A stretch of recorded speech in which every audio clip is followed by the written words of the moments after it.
we've been celebrating, unto us a child is born, unto us a son is given, and the government shall rest upon his shoulder. Of the increase of his government, there'll be no end. God has promised his son an ever-increasing government. And the promise is that people who walked in darkness will see a great light. And it would be like the battle of Gideon, it says in Isaiah chapter 9 and verse 4. And of course the battle of Gideon was a battle fought by Gideon's army when suddenly, as they smashed the jars and held up their 300 lamps, the people suddenly saw a great light. And it's like the battle of Gideon in several ways. And we've pointed out that in that time they began to cry to God because they're being defeated. Well, why are they being defeated? It says that they came into the land and those wonderful days of Joshua are kind of forgotten. And they've forgotten how to fight. They've forgotten how to draw on God's power. And it says that Midianites came up with their camels and just took their harvest.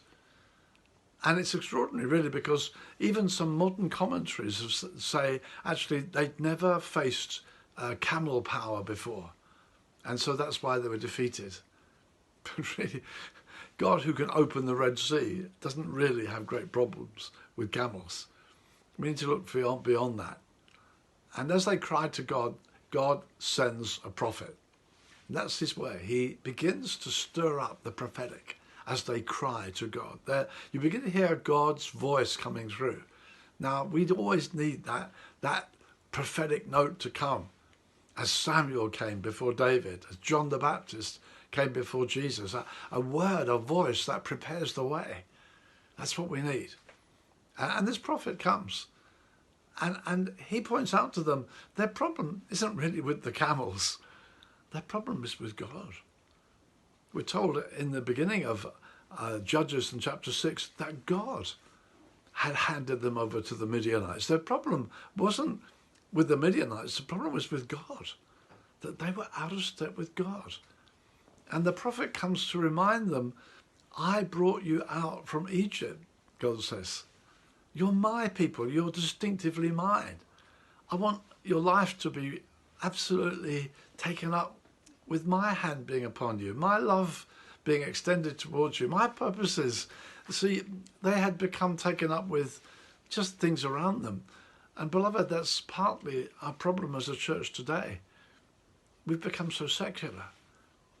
You can't see a lot of difference between the church and the world, the believer and the unbeliever. Apart from the arguments that people make, the lifestyle is not so very different. We don't look like a people whose citizenship is elsewhere.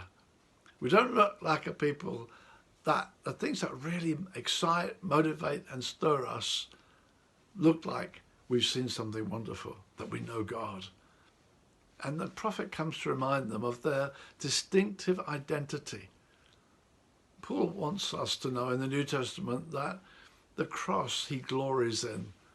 He said, I glory in the cross, not the old rugged cross as a kind of memory, but I glory in the cross by which the world has been crucified to me and I have been crucified to the world. The church is filled with people who've seen through the weakness of what the world offers and whose delight is in God himself. This people need to be restored to God, brought back to God. That's the role of the prophet, to prepare the way, to clear the way.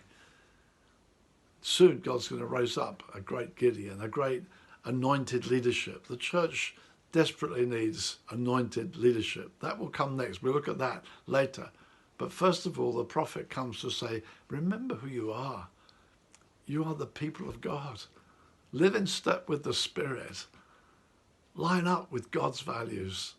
Let the truth set you free. The church needs to be hearing from God. Revival always starts in the church. It doesn't start outside, it starts in the church. And the prophetic voice needs to be heard that we line up with God. God bless you as you keep responding to God's initiatives in your lives.